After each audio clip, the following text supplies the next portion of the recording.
Welcome to this week's astrology. So, this is a pretty significant week. It's a week all about karmic contracts. It's also a week filled with conflict and conflict that is, well, really revolves around the karmic contracts we hold with others in relationship, the contracts we might have with people that we own property or a home with, or we have some kind of contractual agreement with around how we live. And also contracts at a collective level between countries and within government, all to do with what belongs and what doesn't belong. It is going to feel as if there is necessary conflict that will erupt on the back of that at both a personal and a collective level. That said, it's going to be very focused right before the new moon. And I'll get into it in a second. But the thing I want to touch upon first this week is we're now in our first full week of Mercury being retrograde.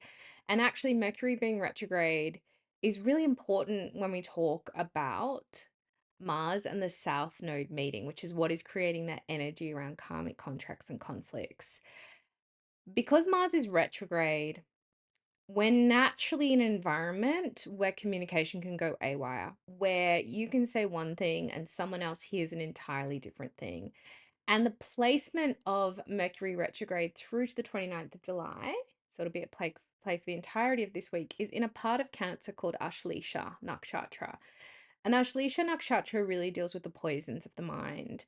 And often that will express through the voice as like being a little bit passive aggressive, kind of not being generally all out rude or mean to someone else, but kind of just nudging in that way. And we want to be really careful of that this week because of Mars and the South Node meeting in Purva Phalguni Nakshatra, which is a part of Leo, which rules karmic contracts. And so like, just being aware of the words that you use this week, the way in which they might be misinterpreted by people that you have karmic contracts with, by people that you're married to, or you have a long-term partnership with, or you have some kind of business contract with. Um, though Purva Phalguni really deals with people we have like an intimate or like a soul contract with. So this will be like the big focus. And so we just want to be careful with the words that we use, first of all. Now, the energy between Mars and the South Node, whenever these two meet, they're a lot like each other in Vedic astrology. They've got very similar energies for the most part. They tend to deal with conflict, they deal with wars, they deal with accidents, they deal with uh, things that kind of conflict that kind of feels like it comes out of the blue. And so what we can find as they meet, though I should say the South Node is will also highlight the inner conflict that we're holding in relationships and in contracts we hold with others. The way in which we might not be feeling comfortable, the way in which we might be repressing some anger that we're feeling towards another person.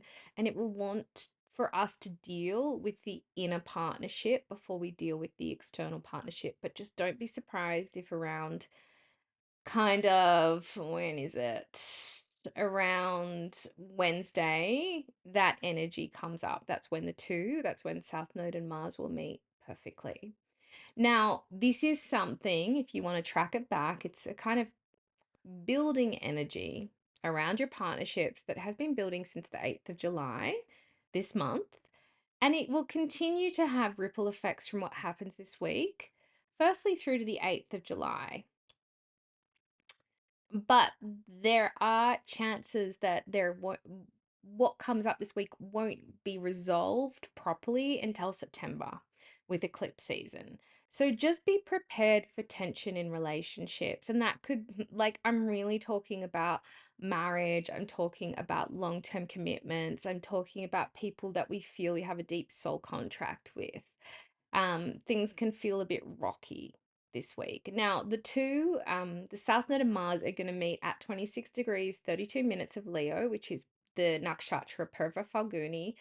And it makes this point in your chart. So if you know you've got anything around 26 degrees, actually in any of the signs, those planets are going to be affected in your chart, but it makes this point at 26 degrees of Leo in your sidereal chart, not tropical Western astrology chart, but sidereal chart, really sensitive for kind of, well, around the next year.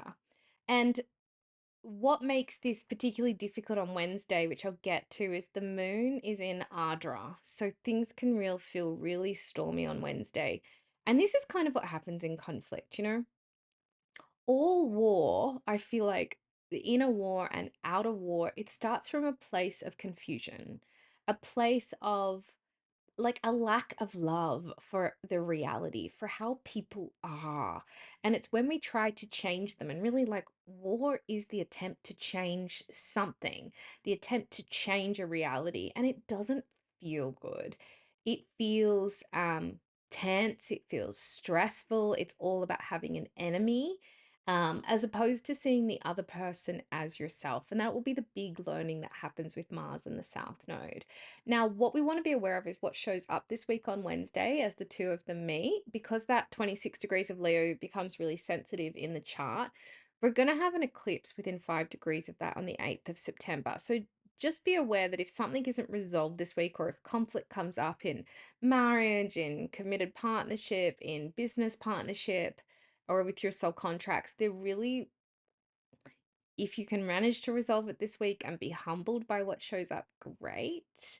But there'll be a chance for resolution and for whatever it is that we haven't quite dealt with to come up on the 8th of September at the start of eclipse season, which will be like the universe coming through, like being like, we have to clear this up. No more messing around with this.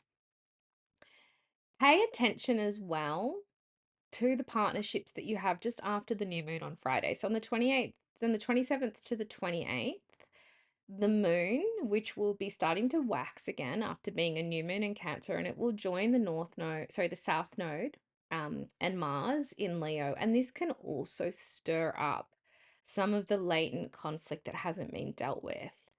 And to give you a flavor for what Mars and the South Node can do together, though this was an entirely different sign. The last time we had them meet was October the 5th, 2023, and I'm sure everyone knows what happened a couple of days after that in the Middle East at a collective level, and how that has spurred on what we are now still dealing with. So I do feel like at a collective level, there can be some kind of conflict that gets spurred on further from that.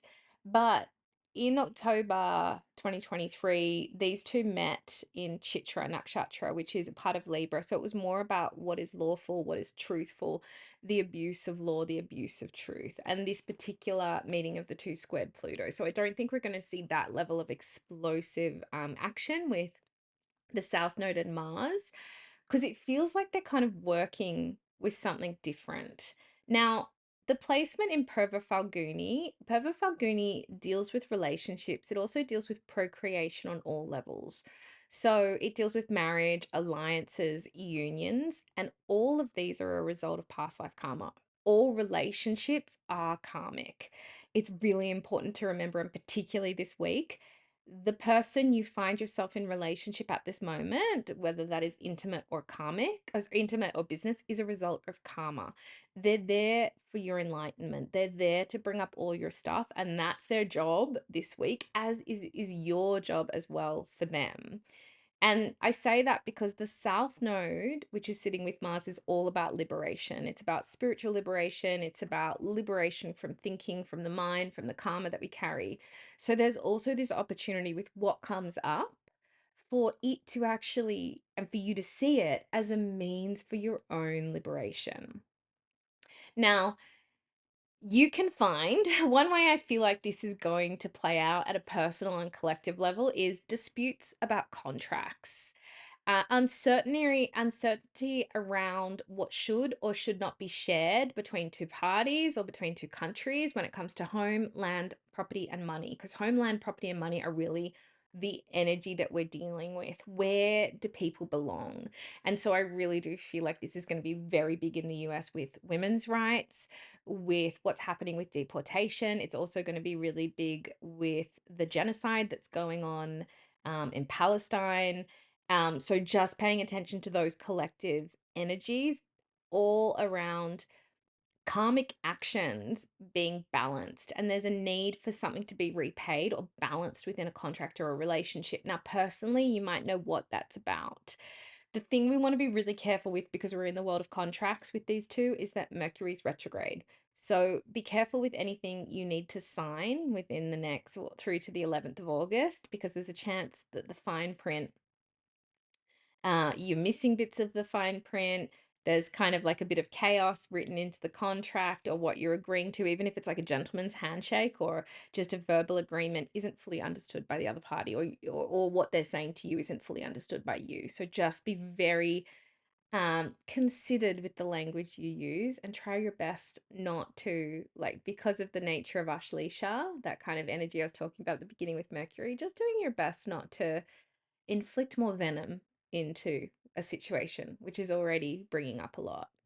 Now, because the sun, when these two meet on Wednesday, when Mars and South Node, the position of the sun when these two meet, it is indicating that we're at the end of a cycle. There's a conflict that will come up this week that has the potential to actually draw something to a close or an ending. There is a negotiation that wants to be drawn to a close, a karmic cycle that's being drawn to a close. And it's very much about property, about what is shared, about resources, about belonging. It can even relate to the mother, and it can relate to the people that you live with. So where the tension is coming from with Mars and the South Node sitting together is that they're going to be really uneasy with Venus. So Venus is sitting square to these two. And she's actually sitting in Taurus. So we know the heart of what we are dealing with in our relationships this week is around our sense of worth, our sense of value, and then how that might be expressed externally through shared property, through our sense of belonging with someone else, through material goods we might share with someone else. And just being really careful because of Venus's position, she's in a part of Taurus called Mgirashira, and can kind of bring up the more jealous nature of Venus, and kind of a sense of not being sure.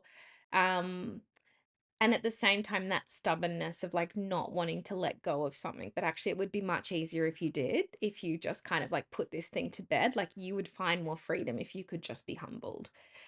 Now, there can be a really big, I've said this before, I'm saying it again, at a collective level, there'll be a really big focus on where people belong, where their home is. I just feel like in the US, this is going to play out in a really, there'll be a lot of conflict.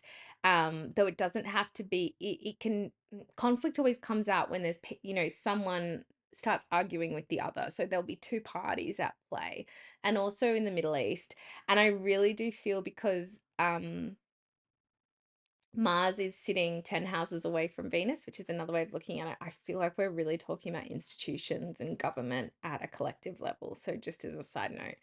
Now, like I said, everything that is collective in the universe happens at a personal level as well. So, if you know that there's energy you've been dealing with in partnership, if there's conflict you feel like has been coming, it's actually necessary.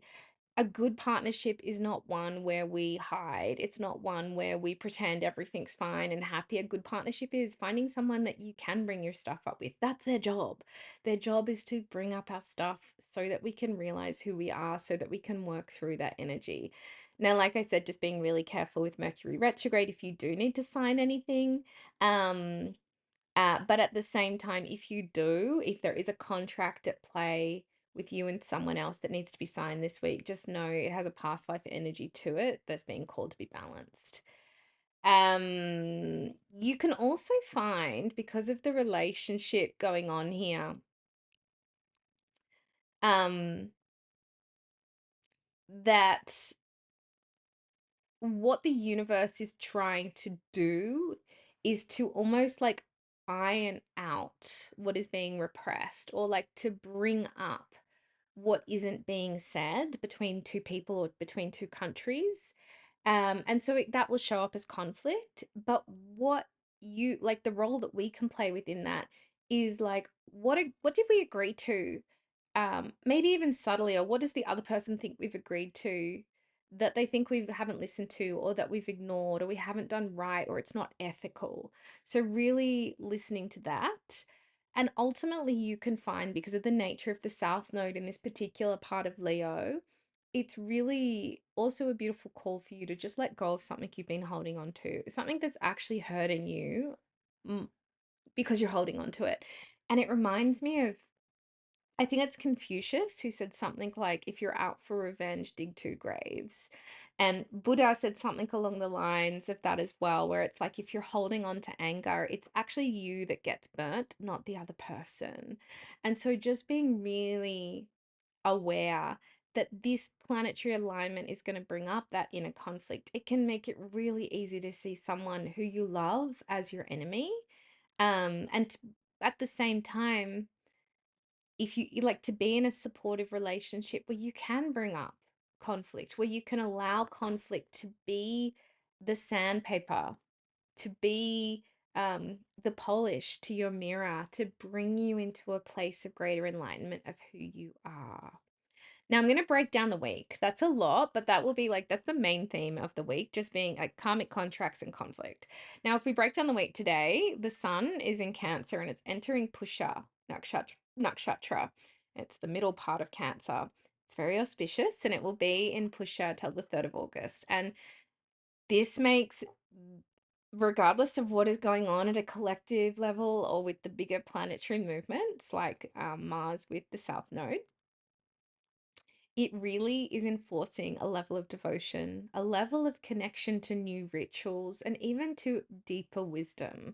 And it's interesting because often when there is conflict, we look for something deeper within ourselves to anchor ourselves, and the sun is really offering that to us. At the same time, Venus also today is going to enter Mgirashira. So she'll be in Taurus, but she'll be moving through to Gemini. And she'll be in Mgirashira, which sits across Taurus and Gemini until the 1st of August. And this is all about material fulfillment.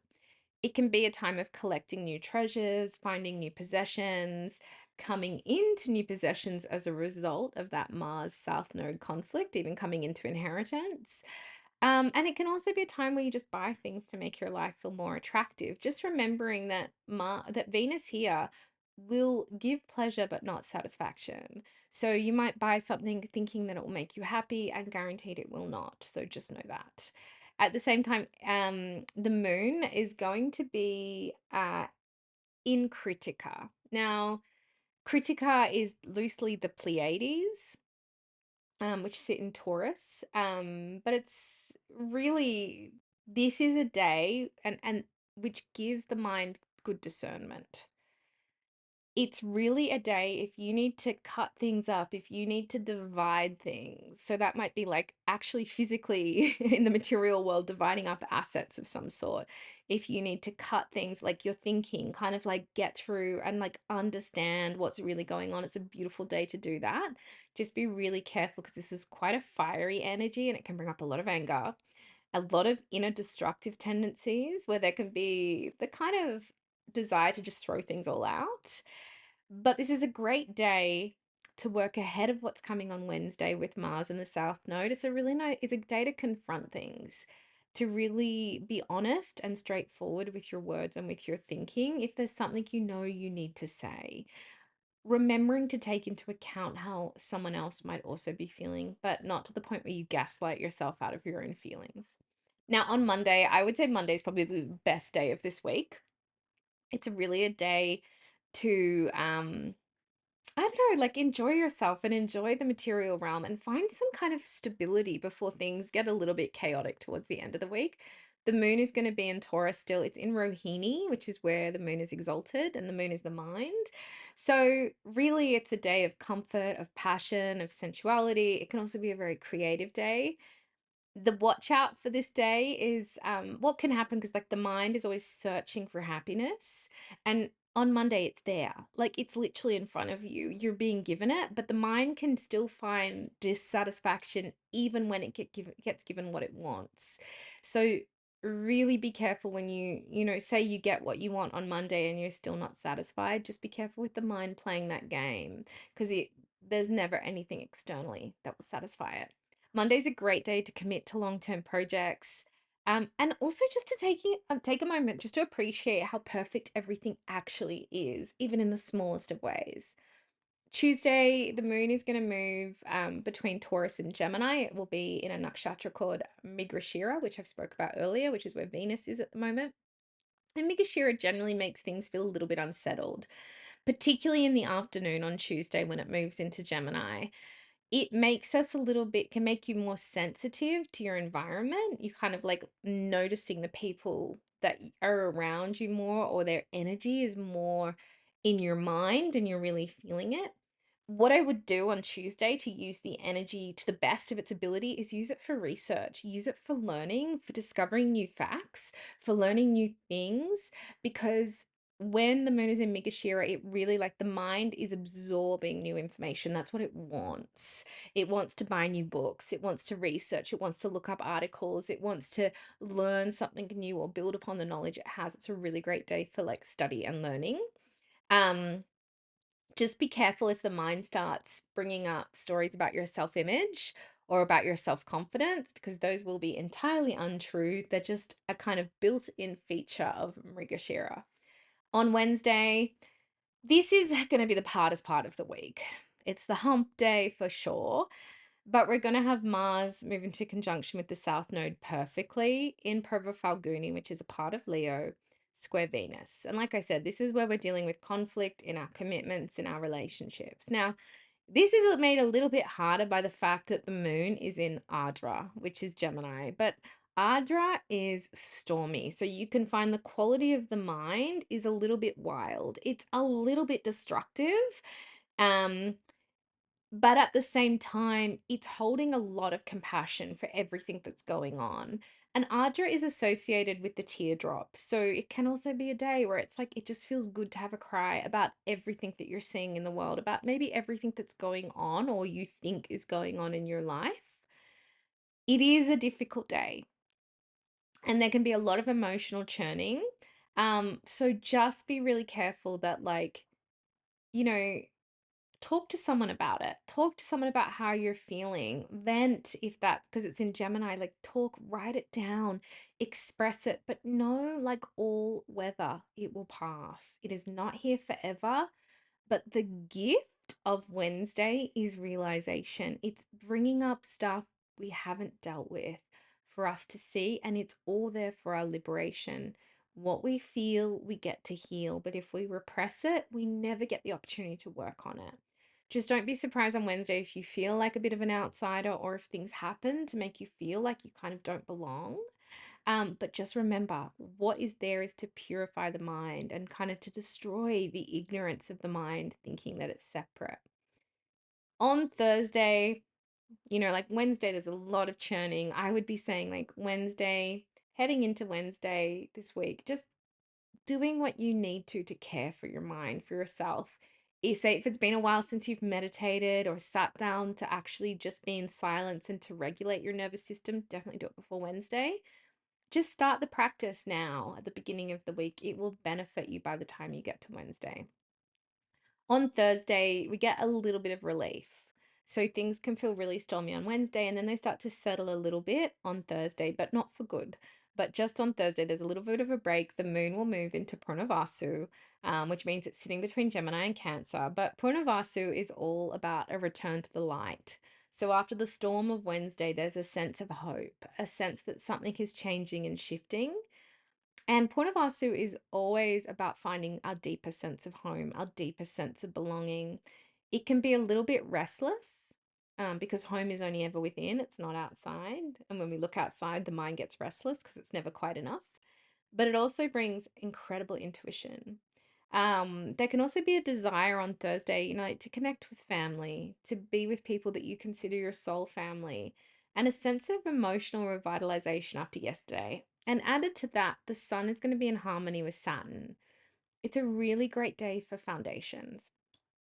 Even though things feel chaotic, and maybe like some things are going on in your personal life which are a bit up in the air, it's a really nice time just to think through, like, well, what do I want to create? Like, what do I want to water in my life? What do I want to grow?